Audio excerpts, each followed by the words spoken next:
ನಮಸ್ಕಾರ, ಆರ್ಫನ್ ನ್ಯೂಸ್ಗೆ ಸ್ವಾಗತ. ಹುಬ್ಬಳ್ಳಿ ಸಹಿತ ಸಮಾಜ ಅರವಿಂದ ನಗರದಲ್ಲಿ ಹಳೆ ಹುಬ್ಬಳ್ಳಿಯಲ್ಲಿ ಇರುವ ಶ್ರೀ ಲಕ್ಷ್ಮೀ ವೆಂಕಟೇಶ್ವರ ಪದ್ಮಾವತಿ ಬೋವಹರ ಸ್ವಾಮಿ ದೇವಸ್ಥಾನವಿದ್ದು, ಈ ದೇವಸ್ಥಾನಕ್ಕೆ ಸುಮಾರು 60 ವರ್ಷಗಳ ಇತಿಹಾಸವಿದ್ದು, ಈ ದೇವಸ್ಥಾನದಲ್ಲಿ ಹೋದ ವರ್ಷ ಬೋವರಹ ಸ್ವಾಮಿ ದೇವರನ್ನು ಪ್ರತಿಷ್ಠಾಪಿಸಲಾಯಿತು.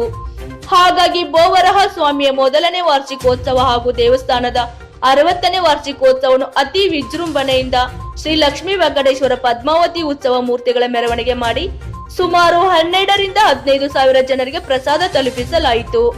ಅಧ್ಯಕ್ಷರು ರಘುನಾಥ್ ಎಸ್, ನಾರಾಯಣದಾಸ್ ಕಾರ್ಯದರ್ಶಿ, ಧನರಾಜ್ ಗುಲ್ಪತ್ರ, ಪಾಂಡುರಂಗ ಮುಕ್ತಿಪಲ್ಲಿ, ಶಿವ ಜಮಾಲ್, ಕೃಷ್ಣ ಹಳದಿಕರ್, ಮಂಜು, ವಿಜಯ್, ಉದಯ್, ಭೀಮಣ್ಣ ಇನ್ನಿತರು ಈ ಕಾರ್ಯಕ್ರಮದಲ್ಲಿ ಪಾಲ್ಗೊಂಡಿದ್ದರು. ವರದಿಗಾರರು ಅಶೋಕ್ ಮಳಗಲ್ಲಿ, ಆರ್ಫೈ ನ್ಯೂಸ್, ಹುಬ್ಳಿ.